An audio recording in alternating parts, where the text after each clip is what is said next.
Huh? Butt's vibrating. Your butt's vibrating. Yeah. Do you like it? Hey again, guys. So, rain today in the neighborhood still. Refrigerator is defrosting. I can set that and forget that for a few hours.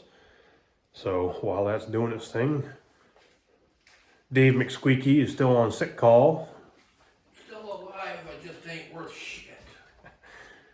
He's still moving. I'm almost ready to go lay back down. He's almost ready to go horizontal. So I'm gonna work on drilling some studs, them rugged studs that he likes. That's good, because they're more rugged than me right now. And I don't have wire with me today to run wiring, unfortunately, but I can sink some boxes on some studs, start setting up electrical boxes, having the holes ready for wires. I'd like to have a box on my stud. Out here in the new addition. It's a rainy day project and just gets things a little further ahead for down the road. Well, we've had the meeting of the minds. I'd like to know where he found a mine. I don't got one today. Yeah, but you've always got ideas. Sometimes they work, most of the time they don't.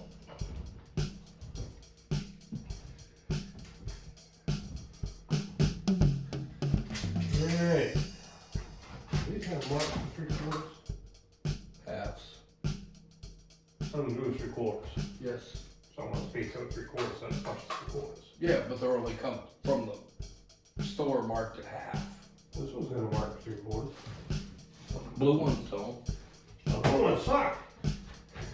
Oh wait, the blue ones that got marks on there, I just never saw them before. Now I can't see the line though. Oh well, just have to use tape measure. That's okay. Open your eyeballs. Can't see.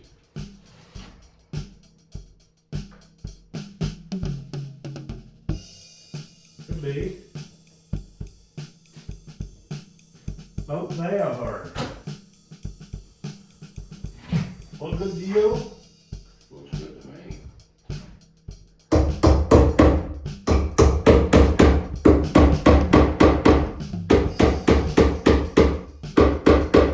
Huh? Butt's vibrating. Your butt's vibrating. Yeah. Do you like it? You keep hammering it.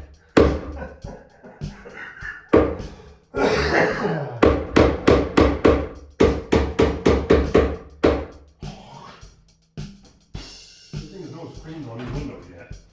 Way we're choking and hacking. I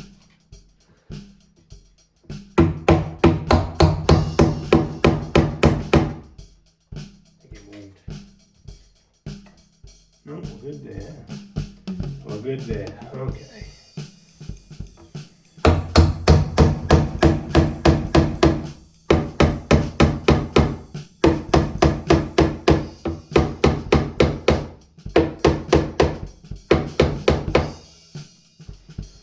You did me a solid, so guess what? I'll do you a solid. You can never have enough of them batteries from Milwaukee. Oh, built batteries are good. Alright, time to blast some holes here. Get up to 12 gauge. The 12 gauge ain't gonna fit between them studs. About here somewhere, I guess.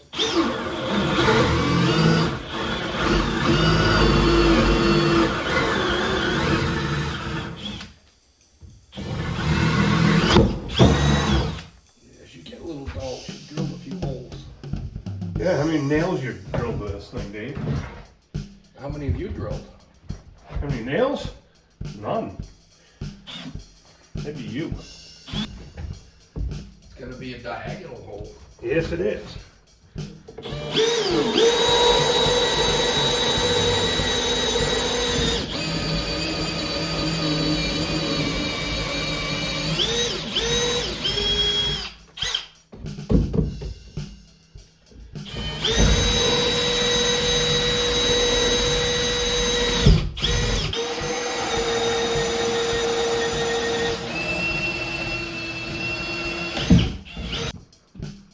Yeah, we got most of the electrical boxes put in, most of the holes drilled.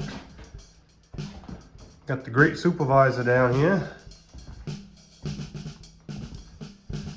His brain still works. Sort of. Get a hole up there for an outside light. So I based the outlets 2 feet off the deck, except for this one. This one's higher because this is gonna be my bedroom in the corner. And this guy's actually pretty good at building bed frames. He did a hell of a job on the other one. So we'll get him to build a nice bed frame right in here. So figuring be able to put storage totes underneath it. So you don't want to have an outlet down too low and then have it in the way of the mattress and everything. So we jacked it up a little bit. So there's that one. And this one over here, same idea. Gonna do a little reconfiguration. That's gonna stay there, but we're gonna move the wall down to here. Put in another nailer. Same thing in the little boy's bedroom. Everything's moving down by one stud. So Dave can do some of his handiwork in here and build a cabinet overhead and a nightstand right onto the wall and right onto the floor here. So he'll have an outlet, and then the top of the table will land right about in here somewhere. And it was all his idea. Well, you know, another benefit of being that high is when you plug your Hitachi wand in. Guess we'll stop there with the electrical projects for the moment. Don't have any wire. This is kind of killing a nasty day and still making some progress. So, You're just having fun keeping me vertical. you can go lay down, I don't care. Still nice to have some thought process going on. Mm-hmm. So, yeah, we've kind of discussed some ideas for doing tongue and groove in here, and Dave's found a real good backyard lumber supply place around here. So, according to our math, it should be about $640 to do the ceiling in here. So we'll get to that one down the road. Last time I left you off doing some rafter mate and drilling some holes and nailing up some electrical boxes. Not gonna have a lot of electrical out here. At the moment, I've only got 25 amps for this whole building because I have a 3,000 watt inverter at 120 volts. And that's really all I need right now. I can upgrade later if I want, but 25 amps, don't really need much more than that. So I brought with me some wire, miscellaneous stuff that I've had laying around. Short jags, that's a piece of 12-2 Romex. Got some short pieces of 14-2. And, well, why do I have this short stuff? Well, I didn't throw it away because wire ain't cheap. And if you're just gonna do a short jag between a couple boxes, why take a short jag off a long coil of wire? I'll use that, there ain't nothing wrong with it. And I also have, this is probably got a date on it somewhere. It's been around probably 20 years. 14-3 wire, because I need to rig up a 3-way switch. So when I come in the entry door or I come in from the old building into this part, I want to be able to turn lights on no matter what end I'm on. And you need a 3-wire to do that. So here it is. Hopefully it's long enough. I'll make it long enough one way or the other. So I didn't have to go buy 14-3. I also have, this is stuff I've been hanging on to for quite a while. It's not a full roll anymore, 12-2. It was 250 feet. There's probably another 75 to 100 in there anyway. I'm gonna run that, see how far I make it. Brand new package, 14-2, 100. It's good for 15 amps. Use it for running lights. And I also have another coil of 12-2. Wire ain't cheap. Home Depot 12-2 for, what is it, 100 feet? It was like 80 bucks, I think. And 250 feet is more. There's nothing wrong with this wire.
right here is a classic example of why I don't throw short stuff away.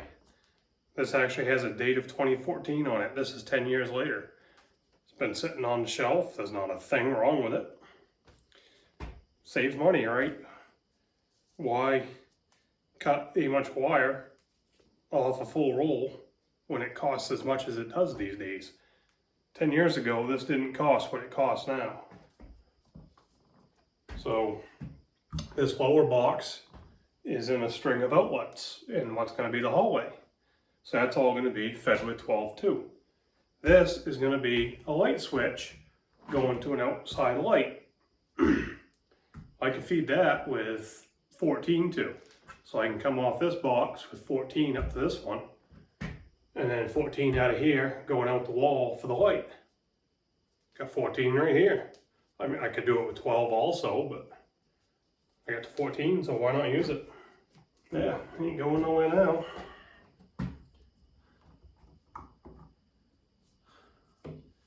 Give myself plenty to work with next time when we come back.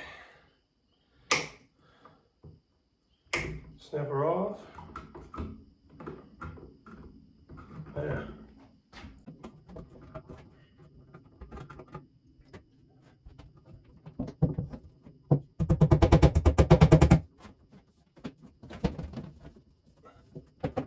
The disclaimer is always go spend money and buy new wire for safety and blah blah. Alright, so I'm gonna chop off about there.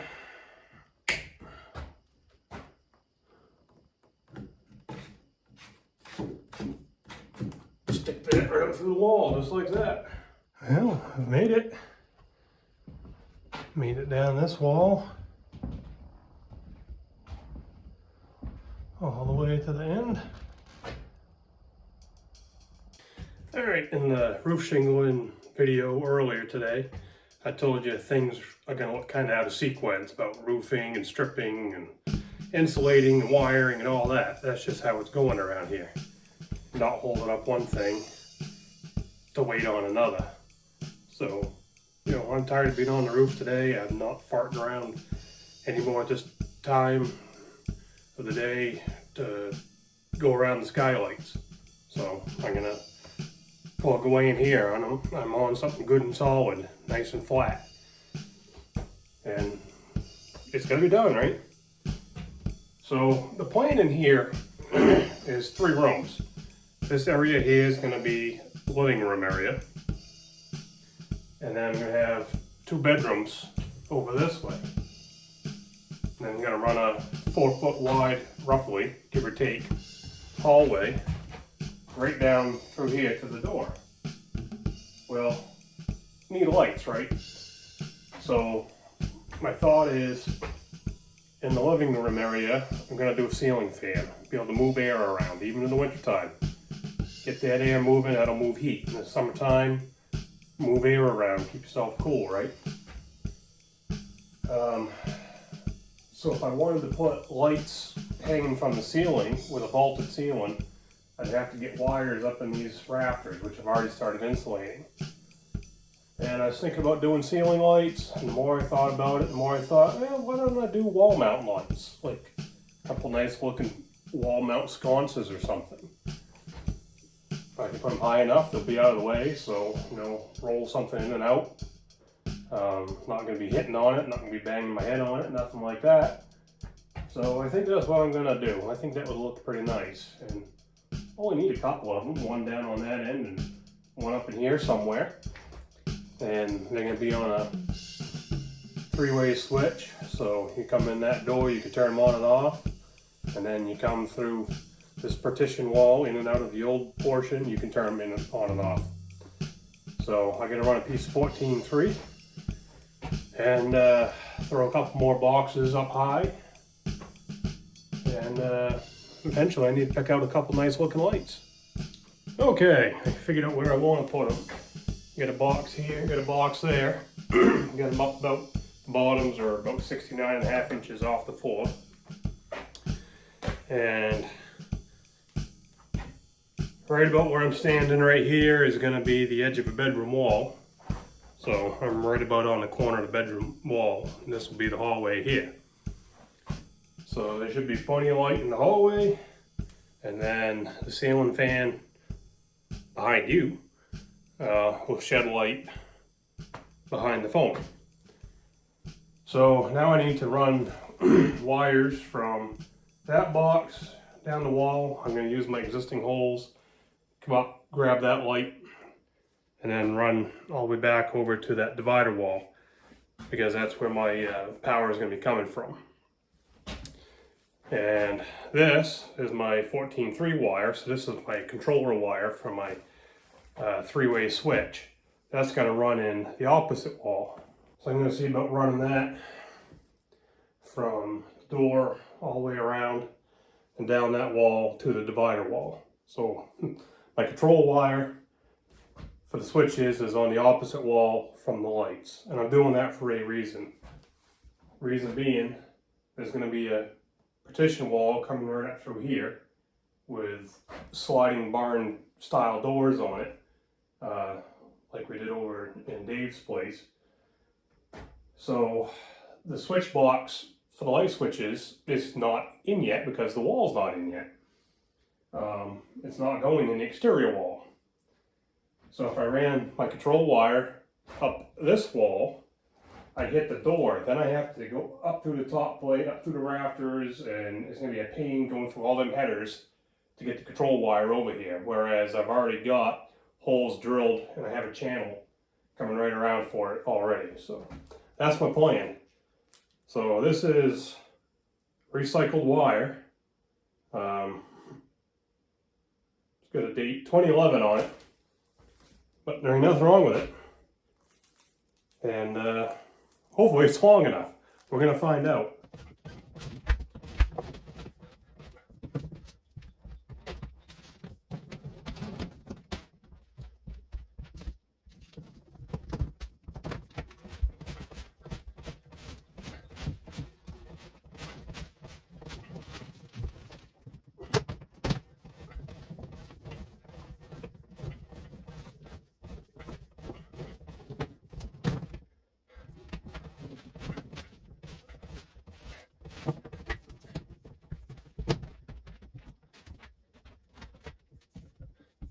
Oh.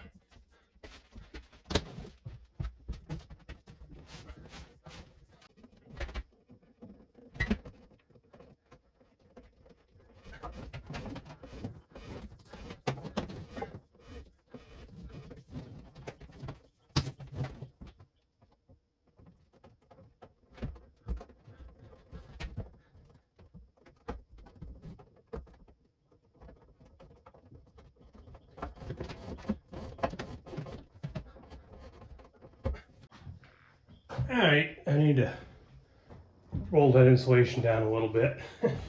Got ahead of myself last week, I think it was. That's alright, not a big deal. Pop a couple staples out so I can get this 14-3 running through there. So this partition doorway, this existing door is coming out, and I'm just gonna redo this wall in tongue and groove, make it look nice. And I'm gonna do a double sliding door. That's Dave's idea. So half go that way and half will go this way. So that way we're not chewing up too much wall space going either direction. So that being said, can't really put a light switch on either side of the doorway here. So what I'm gonna do is I put the light switch in the other room. Not a big deal. So all I gotta do is keep coming through my studs, get around the corner, and drill a hole through the wall and poke it through into the other building. That's the plan anyway. So here's my plan. See if we can blow a hole through here without getting into a pile of studs. I'm not going to use this green box. I'm just using this box, this blue box rather. Just going to use that box for a rough idea on spacing. So roughly, if I put a hole right about there, I should clear that box.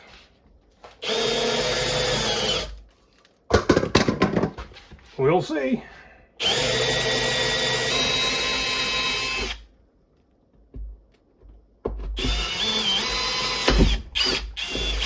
Oh, that's promising.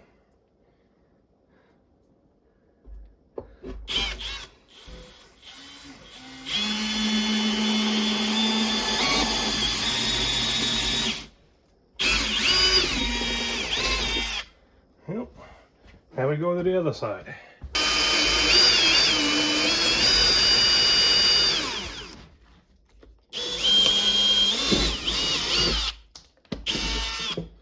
Yeah.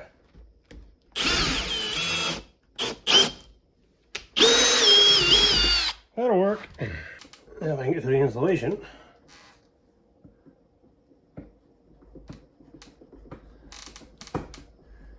Come on. There we go. We made it. Got a wire in the wall.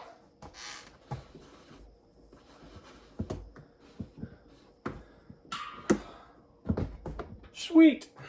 This wire is running on the surface of this wall, which I said we're going to cover with tongue and groove. Well, we can't just put tongue and groove on top of the wire, right? So the plan is, notice we got 1.5-inch block spacers here. Remember when we put them in, right? We can throw 1.5-inch block spacers in here and build a false wall with a gap in between, so we'll have 1.5 inches to play with. And this is gonna have to get all stuffed with insulation anyway. So this wall will just disappear. The new wall will have a new framework spaced 1.5 inches this way. Then that wire can be just wire stapled to the wall out of the way. I'm gonna have to bring another one out through because I'm putting in a 2-gang box. So I have a 3-way switch for the hall lights, and I'm gonna just put in a regular light switch for the overhead light here for the fan and for the lights. And I'm gonna be controlled right from this, not this same wire, but from this same box. Well, I finally had to break open a roll of new wire. That coil of 14.2, the 100-footer, just broke the packaging open on it. So the coil's sitting over in there, and I get it poked through the wall. Here it comes. So this is my ceiling fan overhead light wire for the living room. I kind of like the way Dave rigged theirs up. He's got a switch that's got a dimmer on it and a fan speed selector all on the same switch. So I think I might do that on this one too. Make sure I don't step down a potato hole. That'd be disappointing. Alright, we got some of that yarded through the wall.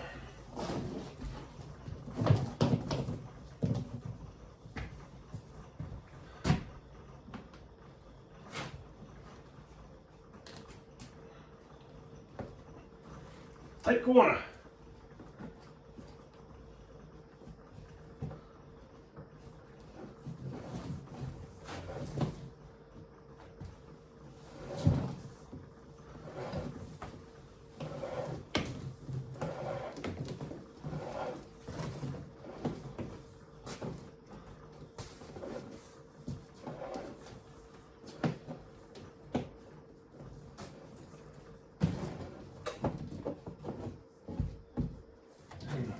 Up through the top plate, which we've already got a hole there from running the outlet wires.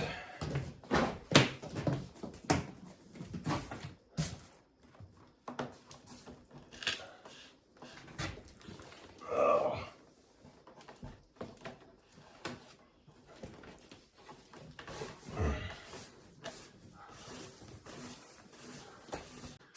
Well, made it this far. Now I got to figure out exactly where I'm going to put the light and ceiling fan so I can go there with the wire. Well, decisions. Getting pretty dark out here, so I'm going to pack it in for the night. But yeah, my control wire for the switches is run. And I did get the fan wire up. I'll show you that in the morning. I'll show you all the stuff when it's brighter out. And I got the wire running for the hall lights all the way down to the partition wall. So all I have to do with that now is get it to the switch box. All right, so I think I've gone as far as I'm going to go with the wiring for right now. I'm standing right on a bedroom partition wall going this way. But in each bedroom, I'm planning on doing a ceiling fan to, again, move air. I can't put them there yet because we don't have bedrooms. And don't have the partition walls to put the wiring in yet, which is where the switch is going to go. So when that time comes, I'll put those in. But that wiring will have to run to the exterior wall and then come up and run up a rafter. So I'll just leave a couple rafters uninsulated for now to let that happen. I can put the proper vent in, rafter mate, whatever you want to call it. And yeah, I'm going to have to grab a little more 14 gauge wire, not a big deal. But I've done most of the wiring in this place with stuff that I've had on hand, so I don't have to spend too much money for copper. I like that. All right, so I've run everything through my head. I've checked stuff. I got my light wires, my outlet wires. I got my control wire for my 3-way switch. All that is in, fan wires up. So everything should be good to go. So I can insulate walls now, other than leaving a couple bays on this back exterior wall open to be able to do the bedroom wiring to get up in the ceiling with. That ain't a big deal. All right. A1. See ya.